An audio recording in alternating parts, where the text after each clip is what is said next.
Subscribe करू हमर ई channel जय मिथिला के आ सामने लागल घंटी के निशान के दबानाइ नहीं बिसरब ताकि हमर अगला वीडियो के नोटिफिकेशन अहाँ के मोबाइल पर सबसे पहले पहुंच सके।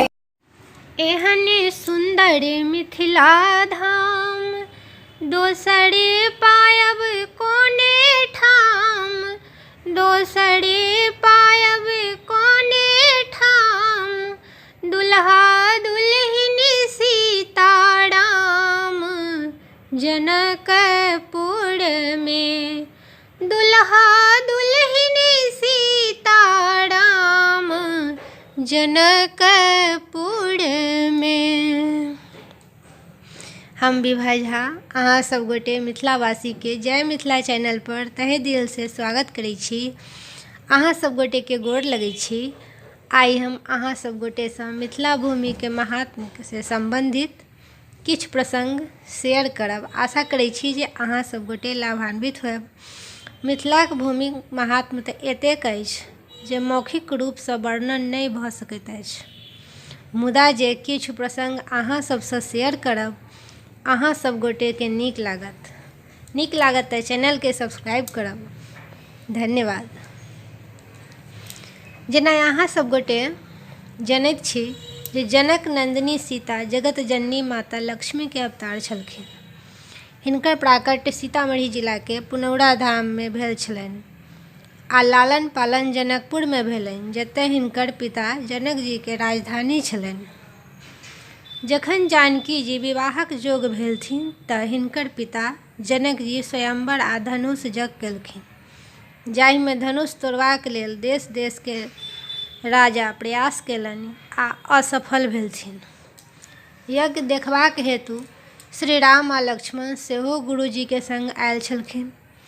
श्री राम गुरुजी के आज्ञा सँ धनुष भंग केलखिन आ जानकी संग हिनकर बियाह भेलनि।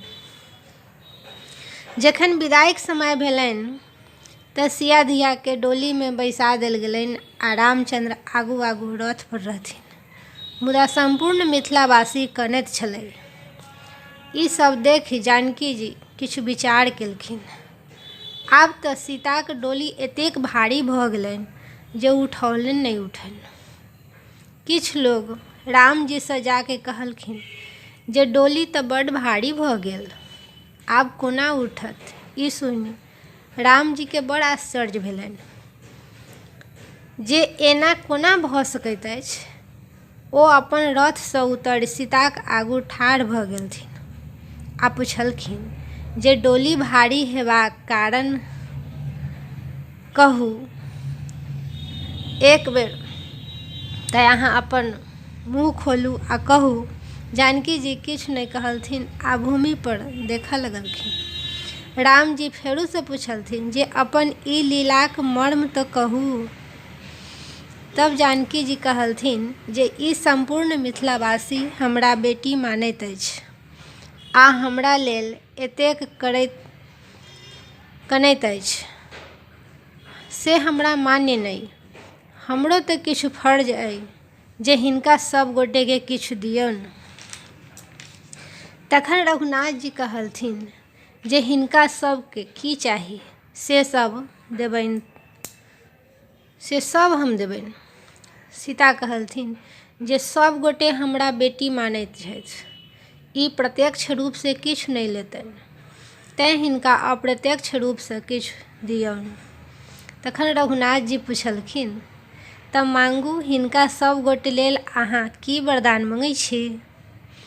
तऽ जानकी जी कहलथिन जे ई संपूर्ण मिथिला भूमि पर जे केओ रहत हिनकर प्राणांत जखन भूमि पर भऽ जायत तऽ हुनका अहाँ अपन धाम प्रदान करबनि।